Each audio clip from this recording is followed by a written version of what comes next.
안녕하세요. 라디오처럼 듣는 세계적인 운동 정보입니다. 수만 편의 논문을 AI와 분석하고 대신 읽어드립니다. 이제 매일 운동하면서 편하게 듣기만 하세요. 선명한 복근, 체지방 10% 미만이라는 목표 앞에서 혹시 매번 좌절하셨나요? 힘들게 성공해도 결국 요요 때문에 허무했던 경험이 있다면 더 이상 여러분의 의지를 탓하지 마세요. 그건 우리 몸이 체중 감소를 비상사태로 선포하고 생존을 위해 저항하기 때문입니다. 오늘은 그 강력한 저항을 이해하고 영용하는 과학적 3단계 전략을 알려드릴게요. 많은 분들이 10% 미만이라는 낮은 체지방률을 단기간에 달성하려고 하시지만 현실은 생각보다 복잡합니다. 한 자릿수 체지방률이라는 게 이게 몇 주 만에 딱 끝나는 그런 단거리 경주는 아니거든요. 실제로 연구들을 좀 보면 체중 감량하고 나서 원래 체중으로 돌아가거나 오히려 더 찌는 경우가 아주 많아요. 이게 단순히 의지만으로 해결될 문제는 아니라는 거죠. 접근 방식 자체를 좀 바꿔야 됩니다. 우리 몸은 체중 감소에 저항하려는 경향이 있어요. 체중이 이렇게 줄어들면요, 우리 몸은 이걸 약간 생존 위협처럼 느끼는 거예요. 그래서 에너지는 덜 쓰고 식욕은 막 늘려서 원래 상태로 돌아가려고 합니다. 이걸 체중 설정점이라고 부르기도 하고요. 이때 그 포만감을 느끼게 하는 렙틴이라는 호르몬은 줄어들고요. 배고픔을 느끼게 하는 그렐린이라는 호르몬은 확 늘어납니다. 그리고 가만히 있을 때 쓰는 에너지, 그러니까 안정시 대사율이라고 하는데 이것도 체중이 줄어든 것보다 훨씬 더 많이 감소해요. 몸이 에너지를 아끼려고 효율을 높이는 거죠. 적응성 열생성 반응이라고 하는데 이게 심하면 1년 이상 지속될 수도 있어요. 급하게 살을 빼면 요요 현상이 오는 게 어떻게 보면 당연한 거죠. 그럼 이런 신체 저항을 이겨내고 목표를 달성하려면 어떻게 접근해야 될까요? 10% 미만 같이 이렇게 낮은 체지방 목표는요, 신체의 이런 방어 작용을 미리 좀 이해하고 장기적인 관점에서 체계적으로 관리하는 일종의 프로젝트 관리처럼 접근해야 돼요. 식단, 신체 활동, 그리고 행동 전략, 이 세 가지를 다 통합해야 하는 거죠. 그래서 보통 3단계 계획을 제안합니다. 첫 번째 1단계는 기반 다지기입니다. 본격적인 다이어트 전에 성공을 위한 필수 습관들, 그러니까 저항성 운동, 높은 활동량, 그리고 영양가 있는 식단, 이런 것들을 만드는 단계예요. 다이어트라는 스트레스에 대비해서 약간 완충 장치를 마련하는 거죠. 그리고 2단계는 실행입니다. 실제 체지방을 감량하는 단계죠. 이때는 명확한 시간 제한을 두고요. 감정이나 의지력 이런 것보다는 데이터에 기반해서 계획을 실행하고 조정하는 그런 프로젝트입니다. 그리고 마지막 3단계가 관리인데요. 이게 감량한 결과를 지키고 더 나아가기 위한 사실 가장 중요한 단계일 수 있습니다. 계획된 휴식하고 유지를 통해서 몸과 마음의 피로를 풀고 또 변화된 대사 상태를 안정시키는 그런 과정이에요. 이 3단계 접근법이 중요한 이유는 복잡한 목표를 실행 가능한 작은 단계들로 이렇게 나눠주기 때문이에요. 정보를 이렇게 계층적으로 이해하면 계획을 세우고 또 실천하기가 훨씬 쉬워지고요. 나도 할 수 있겠다는 그런 자신감, 자기 효능감이라고 하죠. 그것도 높아집니다. 단순히 이렇게 하세요 방법을 알려주는 게 아니라 왜 그래야 하는지 이걸 이해하고 스스로 계획을 관리하는 그런 프로젝트 매니저가 되도록 돕는 게 저희 목표입니다. 그렇다면 현재 자신이 어떤 단계에 있는지 아는 게 첫걸음이겠죠? 아주 중요합니다. 많은 분들이 여기서 단계 불일치라는 실수를 저지르세요. 예를 들어서 만약 주 2, 3회 이상 저항성 운동을 규칙적으로 하지 않는다거나 하루 평균 8,000보 미만으로 걷는다거나 또는 가공식품을 자주 먹는다면 그건 1단계, 기반 다지기 단계입니다. 칼로리 계산보다 이 기반 습관부터 만드는 게 먼저예요. 반면에 저항성 운동도 꾸준히 하고 활동량도 높고 자연식품 위주로 먹는 습관이 이미 잡혀 있다면 그분은 2단계 실행으로 넘어갈 준비가 된 겁니다. 혹은 오랜 다이어트로 좀 지쳤거나 아니면 체지방률은 낮은데 피로감을 많이 느낀다, 이런 상태라면 그건 3단계 관리입니다. 이때는 감량보다는 회복과 유지가 먼저예요. 대부분의 사람들은 이 1단계를 건너뛰고 바로 2단계, 칼로리 제한부터 시작하다가 실패하는 경우가 많아요. 또 2단계를 막 끝없이 계속하려고 하다가 3단계 관리를 소홀히 하면 결국 몸에 적응 반응하고 번아웃 때문에 요요를 피하기가 어렵게 되죠.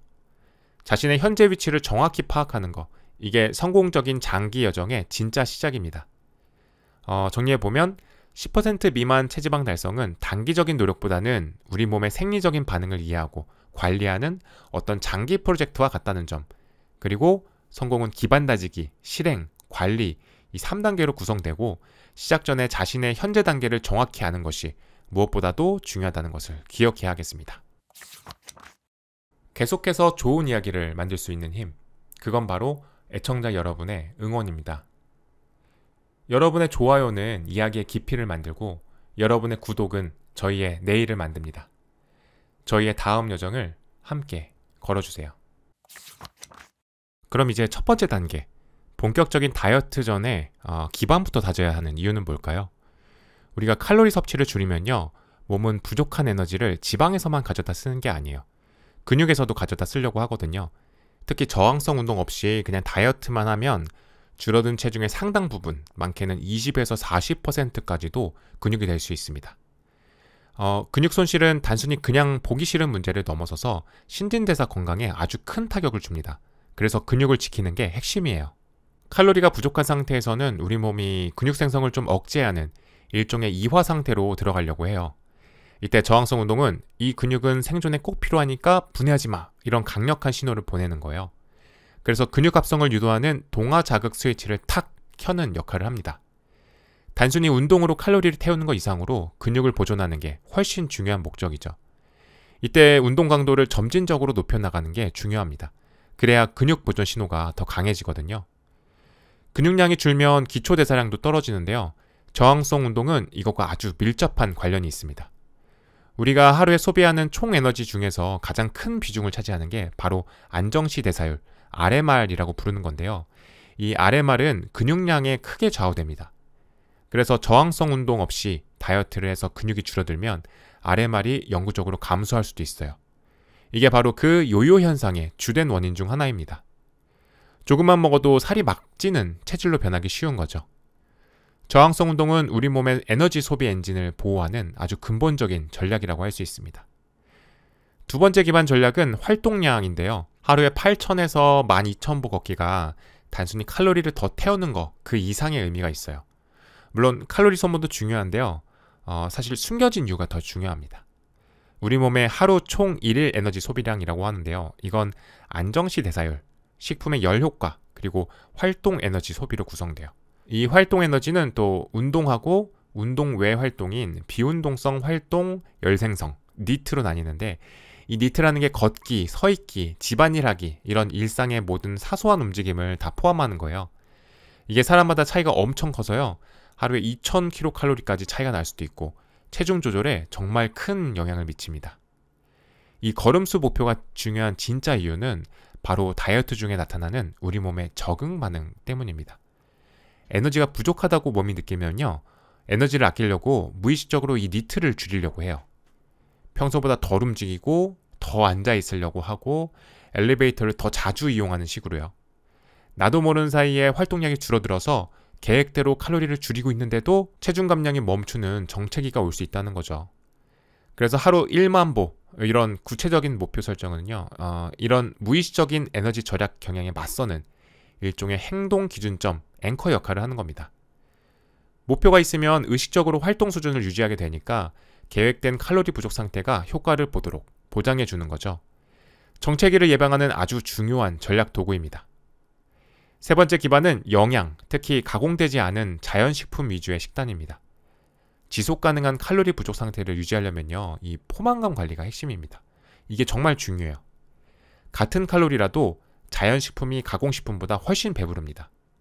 실제로 포만감 지수라는 연구를 보면 삶은 감자나 생선, 오트밀 이런 자연식품이 크루아상이나 케이크 이런 가공식품보다 훨씬 높은 포만감을 준다는 게 확인됐어요.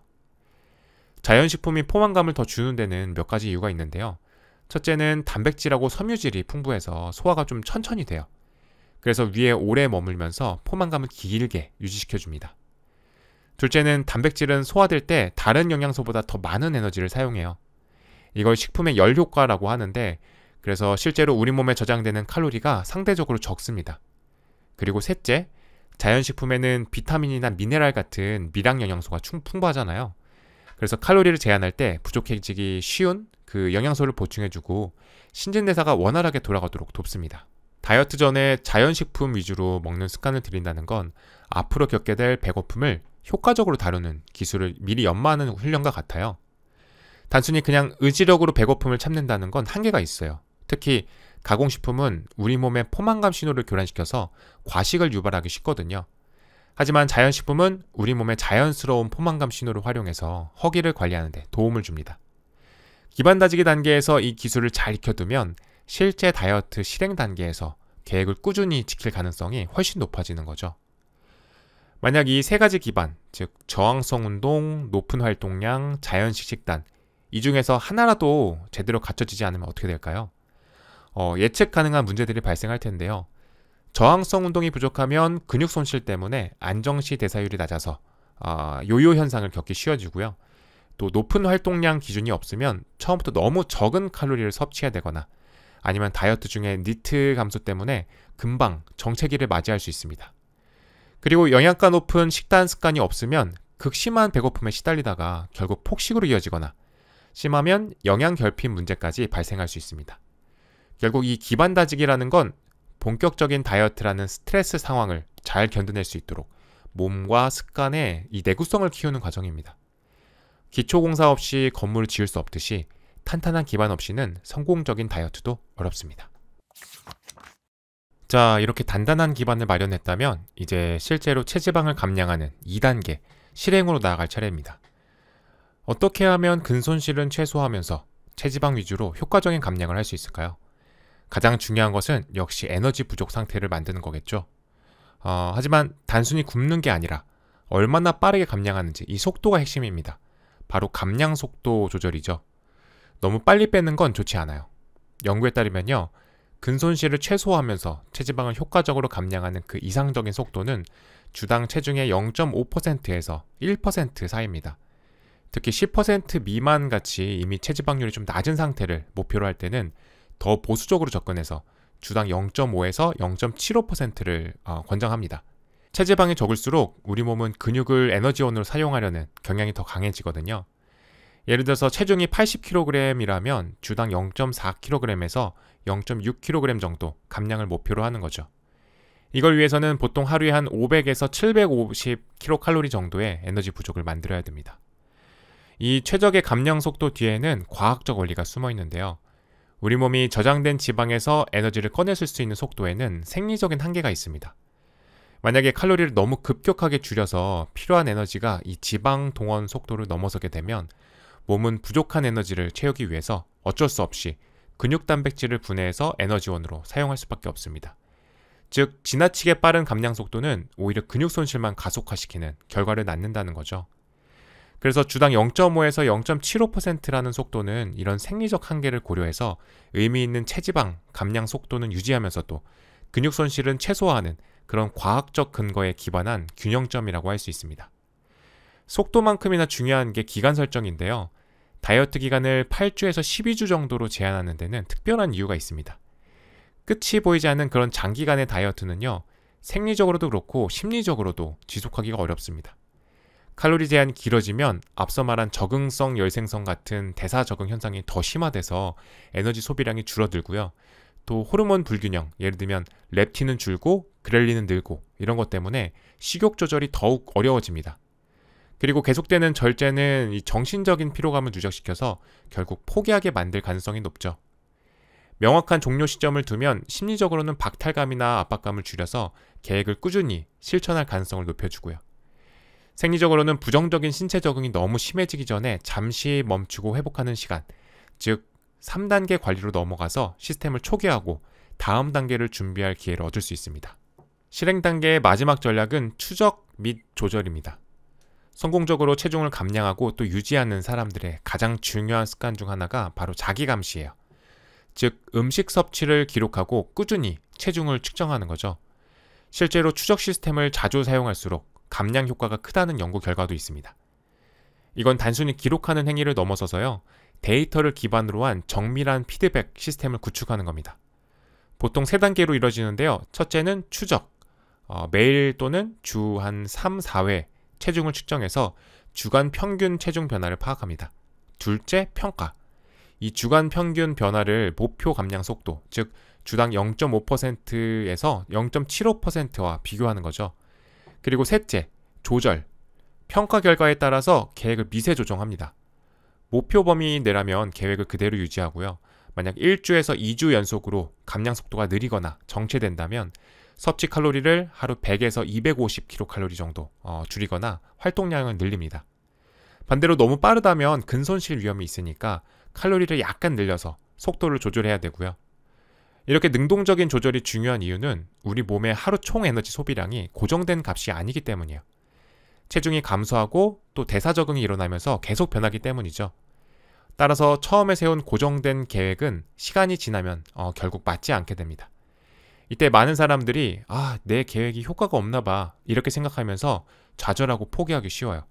하지만 추적과 조절이라는 이 피드백 시스템은요, 이런 변화에 유연하게 대응할 수 있도록 객관적인 데이터를 제공합니다. 감정이 아니라 데이터에 근거해서 합리적인 결정을 내리게 함으로써 스스로 문제를 해결할 수 있다. 이런 자기 효능감을 높여주죠. 이게 장기적인 체중 관리에 있어서 아주 중요한 역량입니다.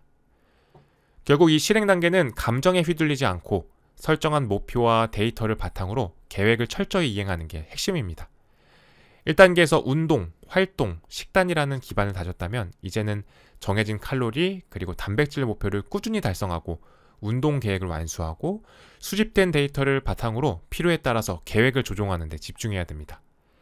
성공은 얼마나 고통을 참았는지가 아니라 계획을 얼마나 일관성 있게 실행했는지로 평가되어야 돼요. 주당 0.5에서 0.75% 감량, 체중 1kg당 2.2에서 3g의 충분한 단백질 섭취, 8에서 12주라는 명확한 기간 설정, 1에서 2주 정체 시 100에서 250kcal 조절, 이런 구체적인 지표들을 활용해야 됩니다.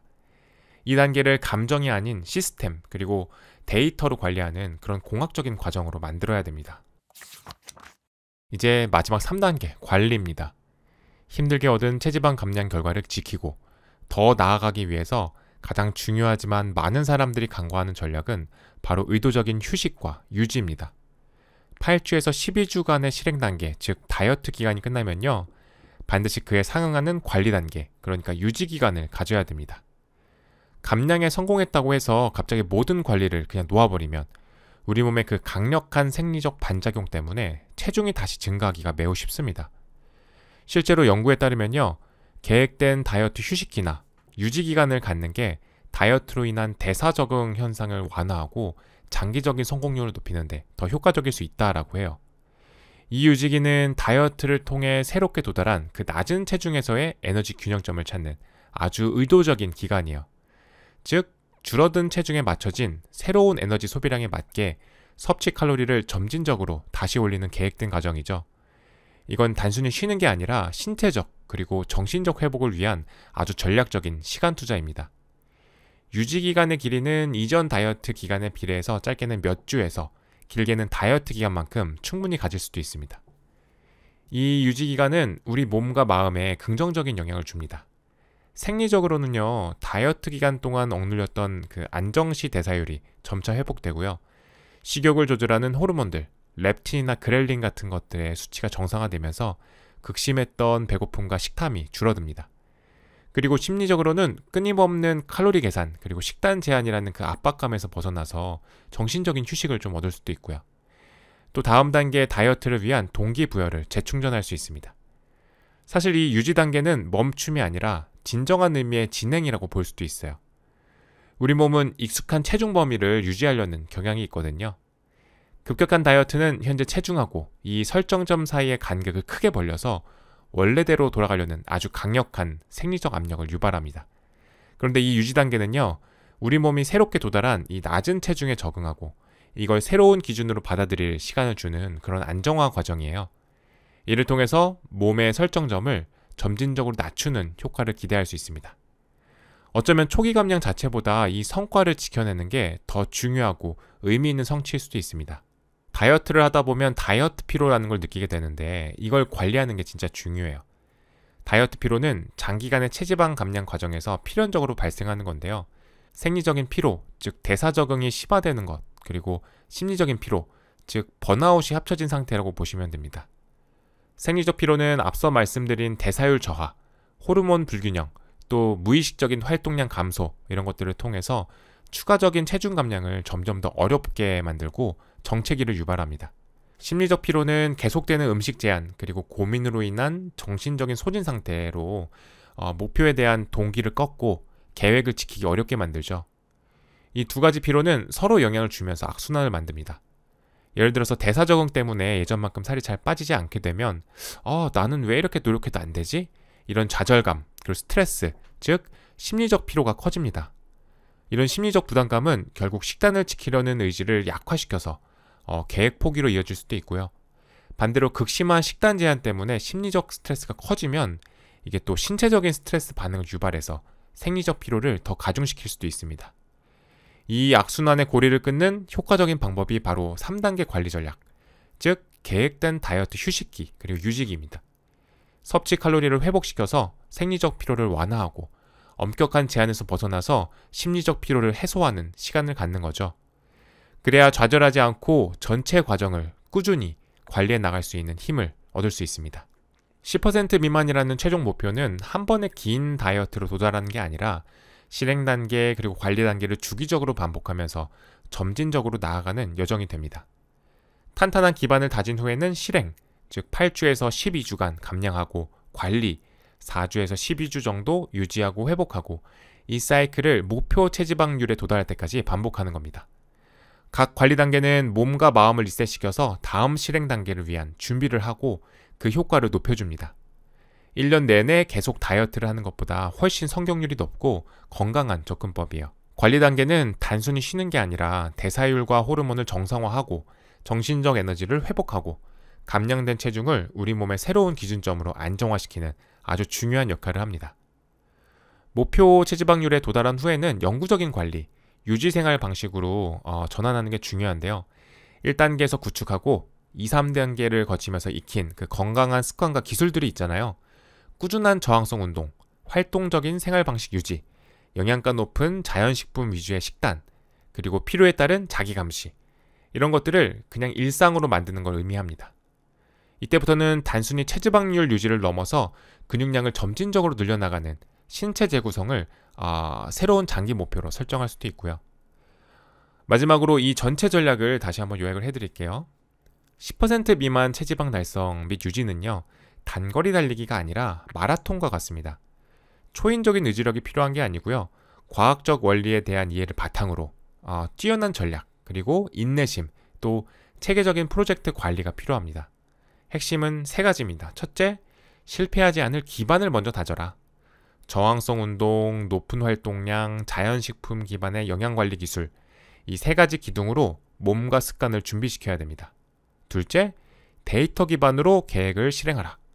감정이 아니라 데이터로 판단해야 됩니다. 현명한 감량 속도를 설정하고 단기 프로젝트로 설계하고 꾸준히 추적하고 필요에 따라서 조정하는 정밀한 접근이 필요하고요. 마지막 셋째, 회복과 유지를 통해 성과를 굳히는 관리를 하라. 계획된 유지 기간은 필수입니다. 이를 통해서 신체적 심리적 피로를 회복하고 대사 적응을 되돌리며 힘들게 얻은 결과를 영구적인 것으로 만들어야 됩니다. 운동하며 똑똑해지는 경험. 구독은 그 즐거운 여정의 시작입니다. 오늘 이야기에 대한 여러분의 생각은 어떠셨나요? 애청자 여러분의 소중한 경험을 댓글로 들려주세요. 지금까지 라디오처럼 듣는 세계적인 운동 정보였습니다.